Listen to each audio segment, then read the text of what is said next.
अलसाई आंखों से mobile check किया तो देखा 17 मिस्ड कॉल हैं। सुबह की लाली आंगन में छाई हुई थी। सूरज नारंगी बला पहने खिड़की के अधखुले पर्दे के बीच से झांक रहा था। मैंने जल्दी से खिड़कियों के पर्दे हटा दिए। मेरे पूरे कमरे में नारंगी छटा बिखर गई थी। सामने शीशे पर सूरज की किरण पड़ने से मेरी आंखें चौंधिया सी गई थीं। मिचमिचाई आंखों से मोबाइल दोबारा चेक किया, फिर व्हाट्सएप मैसेज देखे पर अनरीड ही छोड़कर बाथरूम में चली गई। फिर फ्रेश होकर किचन में जाकर गर्मा गर्म अदरक वाली चाय बनाई और मोबाइल लेकर चाय पीने बैठ गई। ओह, ये 17 मिस्ड कॉल्स किसकी हैं? कॉन्टैक्ट लिस्ट में मेरे पास इसका नाम भी नहीं। सोचा कि कोई जानने वाला होगा, वरना थोड़े ही इतनी बार फ़ोन करता। मैंने उस नंबर पर कॉल बैक किया और उत्सुकतावश सोचने लगी कि शायद मेरी किसी फ्रेंड का होगा। तभी वहाँ से बड़ी तेज डांटने की आवाज़ आई। क्या लगा रखा है साक्षी? सारी रात मैंने तुमको कितना फ़ोन किया, तुमने फ़ोन क्यों नहीं उठाया? हम सब कितना परेशान थे। मम्मी पापा तुम्हारी चिंता में रात भर सोए भी नहीं। तुम इतनी बेपरवाह कैसे हो सकती हो? हेलो हेलो, आप कौन? मैं साक्षी नहीं, स्वाति हूँ। शायद रॉन्ग नंबर है, कहकर मैंने फ़ोन काट दिया और कॉलेज जाने के लिए तैयार होने चली गई। आज कॉलेज जल्दी जाना था, कुछ प्रोजेक्ट भी सबमिट करने थे, सो मैंने फ़ोन का ज़्यादा सिरदर्द लेना ठीक नहीं समझा। बहरहाल उस दिन से अजीब सी बातें होने लगीं। उस नंबर की मिस्ड कॉल अक्सर मेरे मोबाइल पर आ जाती। शायद लास्ट डिजिट में एक दो नंबर चेंज होने से यह फ़ोन मुझे लग जाता था। कभी कभी गुस्सा भी आता, मगर दूसरी तरफ जो भी था बड़ी शिष्टता से बात करता तो मैं नॉर्मल हो जाती। अब हम लोगों के बीच हाय और हेलो भी शुरू हो गई। कभी कभी हम लोग उत्सुकतावश एक दूसरे के बारे में जानकारी भी बटोरने लगते। एक दिन मैं क्लास से बाहर आ रही थी, तभी वहीं मिस्ड कॉल वाले का फ़ोन आया। साथ में मेरी फ्रेंड थी तो मैंने फ़ोन उठाना उचित नहीं समझा। जल्दी से गार्डन में जाकर बैठकर फ़ोन देखने लगी कि कहीं फिर दोबारा कॉल ना आ जाए। मगर अनायास उंगलियां कीबोर्ड पर नंबर डायल करने लगीं। जैसे ही रिंग गई, दिल को अजीब सा सुकून मिला। पता नहीं क्यों हम दोनों के बीच एक रिश्ता सा कायम होता जा रहा था। शायद वह भी इसलिए बार बार यह गलती दोहरा रहा था। तभी गार्डन में सामने बैठे एक लड़के का भी मोबाइल बजने लगा। जैसे मैंने हेलो कहा तो उसने भी हेलो कहा। मैंने उससे कहा, क्या कर रहे हो? तो उसने जवाब दिया, गार्डन में खड़ा हूँ और तुमसे बात कर रहा हूँ। और मेरे सामने एक लड़की भी किसी से बात कर रही है। दोनों एक साथ खुशी से चीख पड़े, स्वाति तुम? दीपक तुम? अरे हम दोनों एक ही कॉलेज में पढ़ते हैं, क्या बात है, हमारा मिलना एकदम फिल्मी स्टाइल में हुआ। पर मैंने तो तुम्हें फर्स्ट टाइम देखा है, क्या रोज़ कॉलेज नहीं आती हो? अरे ऐसा नहीं है, मैं तो रोज़ कॉलेज आती हूँ। मैं बीए फर्स्ट ईयर की स्टूडेंट हूँ और मैं यहाँ फाइन आर्ट्स में एमए फाइनल ईयर का स्टूडेंट हूँ। ओह, तब तो मुझे आपको सर कहना होगा। और दोनों हंसने लगे। अरे यार, सर नहीं, दीपक ही बोलो। तो आपको पेंटिंग का शौक़ है? हाँ, एक दिन तुम मेरे घर आना, मैं तुम्हें अपनी सारी पेंटिंग्स दिखाऊंगा। कई बार मेरी पेंटिंग्स की प्रदर्शनी भी लग चुकी है। कोई पेंटिंग बिकी या लोग देखकर ही भाग गए? अभी बताता हूँ। और दीपक मेरी तरफ बढ़ा तो मैं उधर से भाग गई। कुछ ही दिनों में हम दोनों अच्छे दोस्त बन गए। कभी कभी दीपक मुझे पेंटिंग दिखाने घर भी ले जाया करता। मेरे माँ बाप तो गांव में थे और मेरा दीपक से यूँ दोस्ती करना उन्हें अच्छा भी नहीं लगता। कभी हम दोनों साथ फिल्म देखने जाते तो कभी गार्डन में पेड़ों के झुरमुट के बीच बैठकर घंटों बतियाते रहते। और जब अंधेरा गिरने लगता तो अपने अपने घोंसलों में लौट जाते। एक ज़माना था कि प्रेम की अभिव्यक्ति बहुत मुश्किल हुआ करती थी। ज़्यादातर बातें इशारों या मौन संवादों से ही समझी जाती थीं। तब प्रेम में लज्जा और शालीनता एक मूल्य माना जाता था। बदलते वक्त के साथ प्रेम की परिभाषा मुखर हुई और अब तो रिश्तों में भी कई रंग निखरने लगे हैं। अब तो प्रेम व्यक्त करना सरल, सहज और सुगम भी हो गया है। यहाँ तक कि फरवरी का महीना प्रेम के नाम हो गया है। इस मौसम में प्रकृति भी सौंदर्य बिखेरने लगती है।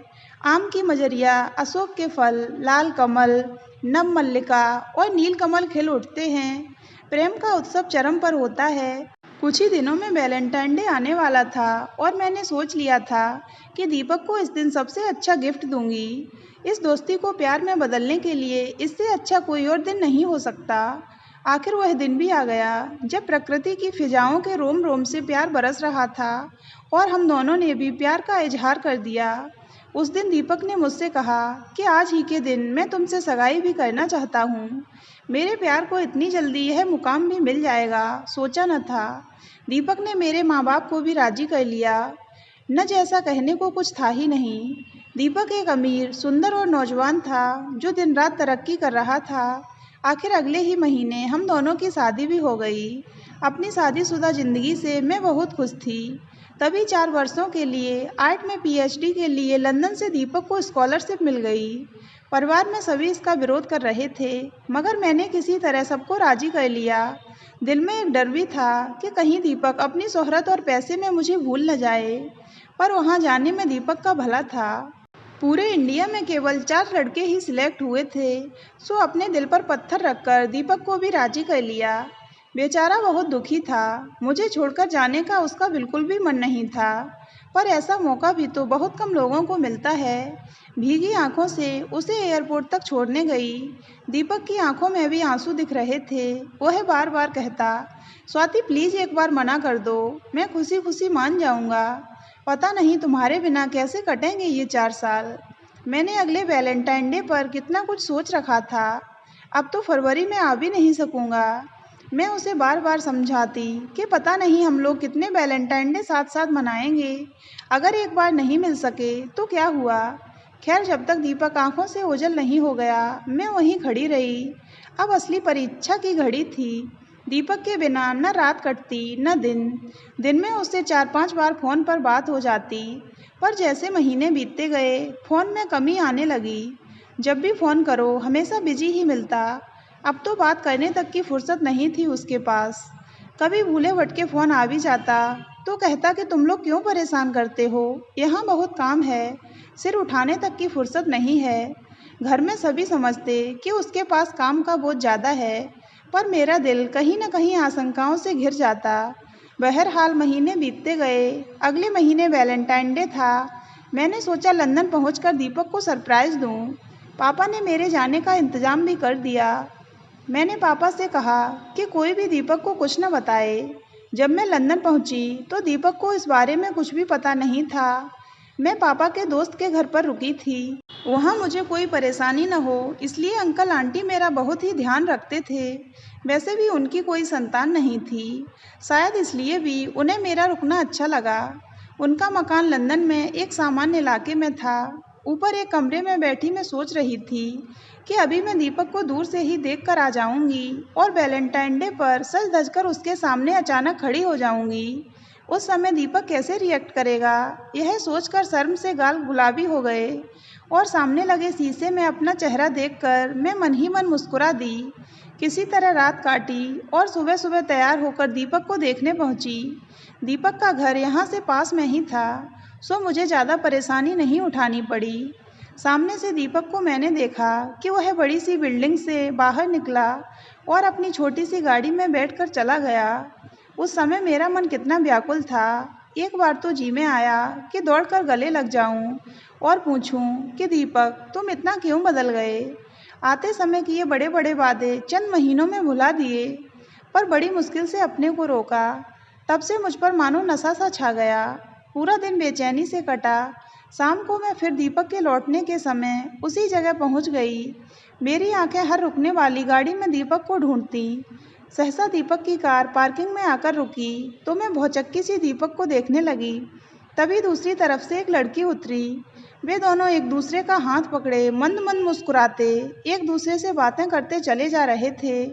मैं तेजी से दीपक की तरफ भागी कि आखिर यह लड़की कौन है। देखने में तो इंडियन ही है।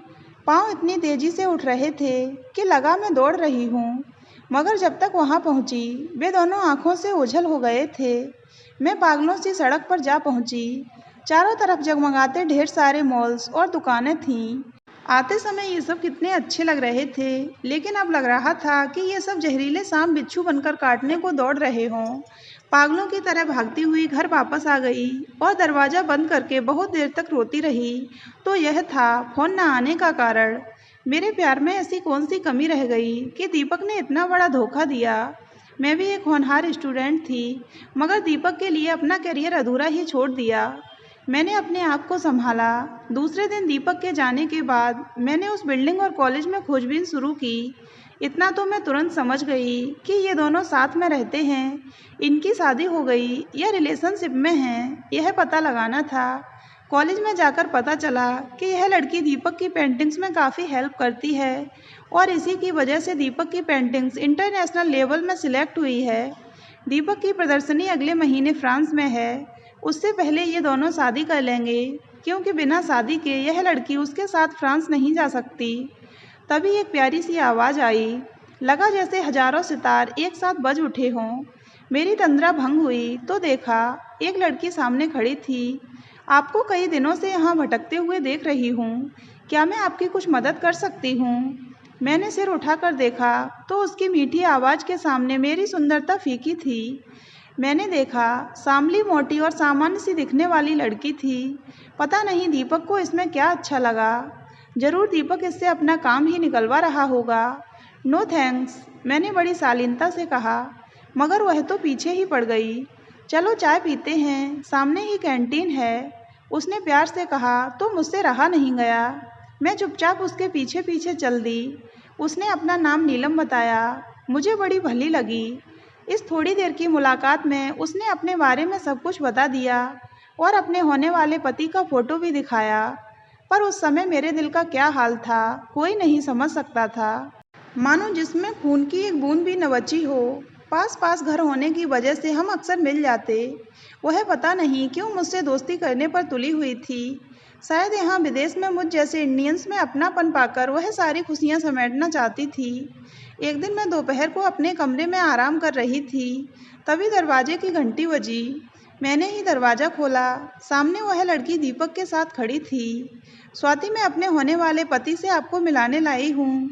मैंने आपकी इतनी बातें और तारीफ़ की तो उन्होंने कहा कि अब तो मुझे तुम्हारी इस फ्रेंड से मिलना ही पड़ेगा।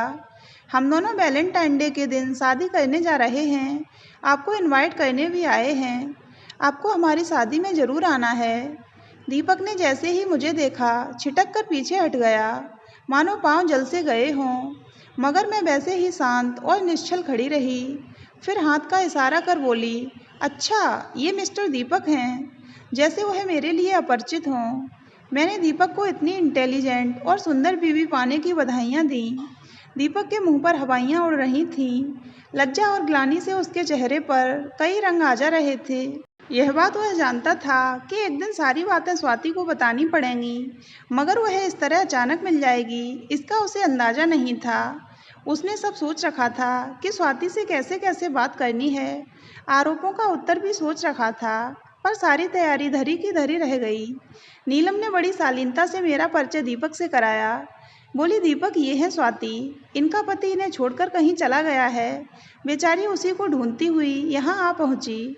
दीपक, मैं तुम्हें इसलिए भी यहाँ लाई हूँ ताकि तुम इनकी कुछ मदद कर सको। दीपक तो वहाँ ज़्यादा देर रुक न पाया और वापस घर चला गया, मगर नींद तो उससे कोसों दूर थी। उधर नीलम कपड़े चेंज करके सोने चली गई। दीपक को बहुत बेचैनी हो रही थी। उसे लगा था कि स्वाति अपने प्यार की दुहाई देगी, उसे मनाएगी, अपने बिगड़ते हुए रिश्ते को बनाने की कोशिश करेगी, मगर उसने ऐसा कुछ नहीं किया। मगर क्यों? स्वाति इतनी समझदार कब से हो गई? उसे बार बार उसका शांत चेहरा याद आ रहा था, जैसे कुछ हुआ ही नहीं था। आज उसे स्वाति पर बहुत प्यार आ रहा था और अपने किए पर पछता रहा था। उसने पास सो रही नीलम को देखा, फिर सोचने लगा कि क्यों मैं बेकार प्यार मोहब्बत के जज्बातों में बह रहा हूँ। जिस मुकाम पर मुझे नीलम पहुँचा सकती है, वहाँ स्वाति कहाँ। फिर तेजी से उठा और फिर चादर लेकर ड्राइंग रूम में जाकर लेट गया। दिन में 12 बजे के आसपास नीलम ने उसे जगाया। क्या बात है दीपक, तबीयत तो ठीक है, तुम कभी इतनी देर तक सोते नहीं हो। दीपक ने उठते ही घड़ी की तरफ देखा। घड़ी 12 बजा रही थी। वह तुरंत उठा और जूते पहनकर बाहर निकल पड़ा। नीलम बोली, अरे कहाँ जा रहे हो? प्रोफेसर साहब का रात में फ़ोन आया था, उन्हीं से मिलने जा रहा हूँ। दीपक सारे दिन बेचैन रहा। स्वाति उसकी आंखों के आगे घूमती रही, उसकी बातें कानों में गूंजती रहीं। उसी के प्यार में वह यहाँ आई थी। स्वाति ने यहाँ पर कितनी तकलीफ़ें झेली होंगी। मुझे कोई परेशानी न हो इसलिए उसने अपने आने तक का मैसेज भी नहीं दिया। क्या वह मुझे कभी माफ़ कर पाएगी? मन में उठते सवालों के साथ दीपक स्वाति के घर पहुंचा, मगर दरवाज़ा आंटी ने खोला। दीपक ने डरते हुए पूछा, स्वाति कहाँ है? आंटी बोली, वह तो कल रात 8 बजे की फ़्लाइट से इंडिया वापस चली गई। तुम कौन हो? मैं दीपक हूँ, नीलम का होने वाला पति। स्वाति नीलम के लिए एक पैकेट छोड़ गई है, कह रही थी कि जब भी नीलम आए उसे दे देना। दीपक ने कहा, वह पैकेट मुझे दे दीजिए, मैं नीलम को ज़रूर दे दूंगा। दीपक ने वह पैकेट लिया और सामने बने पार्क में बैठकर कांपते हाथों से पैकेट खोला। उसमें उसके और स्वाति के प्यार की निशानियां थीं, उन दोनों की शादी की तस्वीरें, वह फ़ोन जिसने उन दोनों को मिलाया था, सिंदूर की डिब्बी और एक पीली साड़ी थी। उसमें एक छोटा सा पत्र भी था जिसमें लिखा था कि 2 दिनों बाद वैलेंटाइन डे है। ये मेरे प्यार की निशानियां हैं जिनके अब मेरे लिए कोई मायने नहीं हैं। तुम दोनों वैलेंटाइन डे के दिन ही जाकर मेरे प्यार का नदी में विसर्जन कर देना। तुम्हारी फ्रेंड स्वाति। तो दोस्तों, अगर आपको ये कहानी अच्छी लगी हो तो वीडियो को लाइक करें और हमारे चैनल को सब्सक्राइब करें।